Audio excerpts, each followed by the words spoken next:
What's good, everybody? It's your boy William Nightshade back at it again with another video.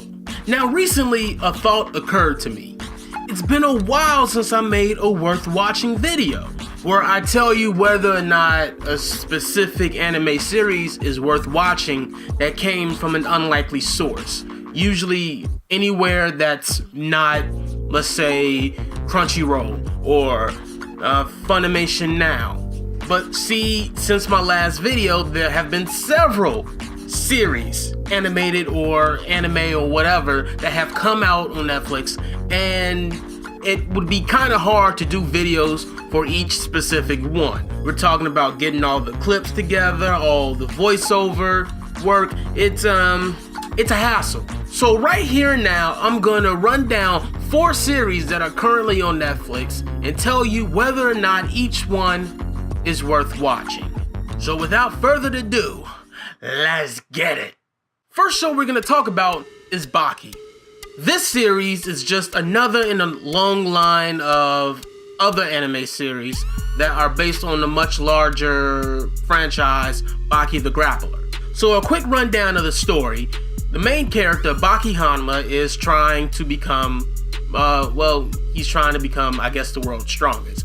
His father is the strongest man in the world, and he's fighting in underground tournaments, and he is an underground champion. Then suddenly, 4 individuals who are all locked up and incarcerated in different parts of the world take it upon themselves to break out for the same exact reason: to find a challenge that will possibly kill them.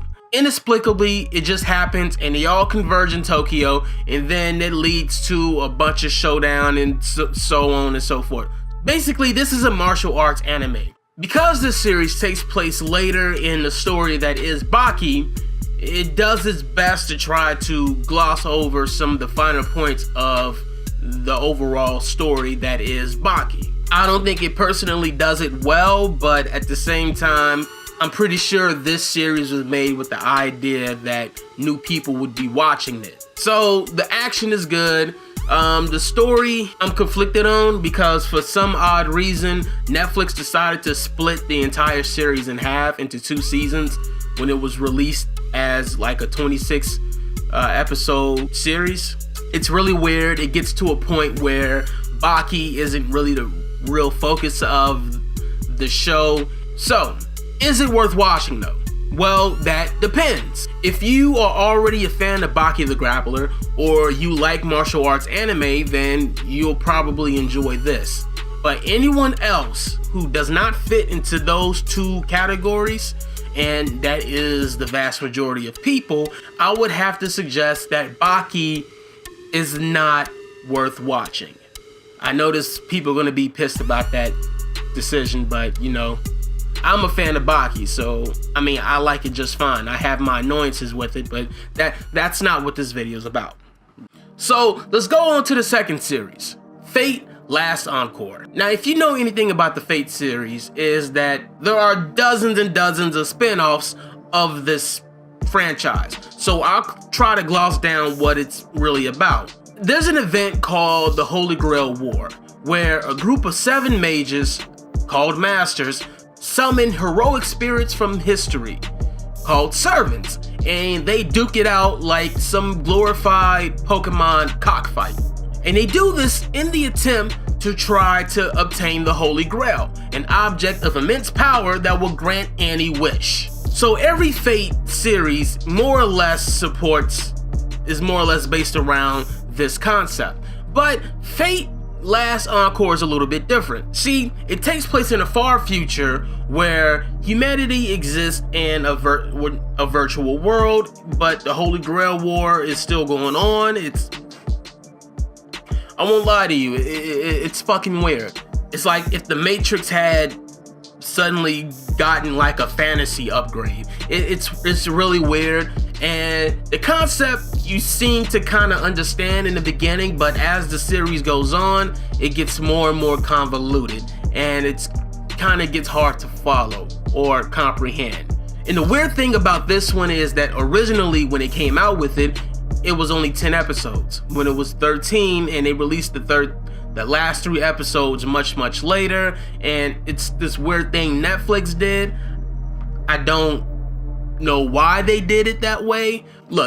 Look, okay, so if you're a fan of the Fate series, I don't even know if you would like this. I'm a fan, and I kind of don't. Like, it's hard to follow. It kind of loses its purpose after a while. Just for that fact alone, I wouldn't really recommend anybody watch this. Like, the only real saving grace that I really liked in this series is that, one, Ren Tosaka, who is a character that's a staple in the entire franchise, and 2, I like Nero, the Saber Servant that is featured in this series. I would have to say that Fate Last Encore is not worth watching.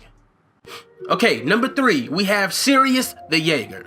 Now, this takes place in largely 1930s Japan, which is an odd period if you think about it. Basically, the premise of this show is basically Jaegers, hunters, hunting down vampires. And vampires are looking for an entity known as the Ark of Sirius, which is a repository of knowledge granted by who the fuck knows. So there's a lot of action in it. The art style of the entire series is amazing. I thoroughly enjoyed the story from start to finish. So I would say that if you are into like urban fantasy, this is like Japan, and it depicts Japan right as it's becoming more modernized, more urbanized. If you like that, this is definitely a series worth watching. Okay, so for my 4th and final series, this one was more or less a request. They wanted to know what were my thoughts on 7 Deadly Sins. I was already planning to make a video for it, but I have fallen so far behind on these worth watching videos, and I'm just gonna go ahead and do it now. Full disclosure, it is worth watching. First of all, you can tell that off the top because any series that gets a season 2, it's usually worth watching. But for those of you who don't know anything about 7 Deadly Sins, it takes a lot of inspiration from our Arthurian legend. Basically, 7 Deadly Sins is about a princess who seeks help from a disbanded order of knights who are wanted across the lands of Britannia. You see the Sins get back together. Each one is a unique character in their own right. From Meliodas, his perverted and almost innocent-like nature. Then you have Merlin, her cold demeanor. My favorite character is Escanor. That dude's a badass. That is the badass of the series. So 7 Deadly Sins, I love it. It's a really good shonen anime if you're really into that genre, along the lines of like Dragon Ball Z, Yu Yu Hakusho, Fairy Tail, One Piece. It's a good series to binge if you like comedy, action, fantasy. The one thing I like about it is all the characters and the plot. Lots and lots of plot. Okay, so those are my 4 series that are worth watching on Netflix right now. So watch them, binge them, love them, or don't watch them. Ultimately, it's your choice whether or not to listen to me or to completely ignore it. I don't fucking care. Netflix doesn't pay me for this shit. So remember to like, comment, and subscribe and all that good shit. And as always, it's your boy the Mad Prince telling you all to stay classy. Deuces.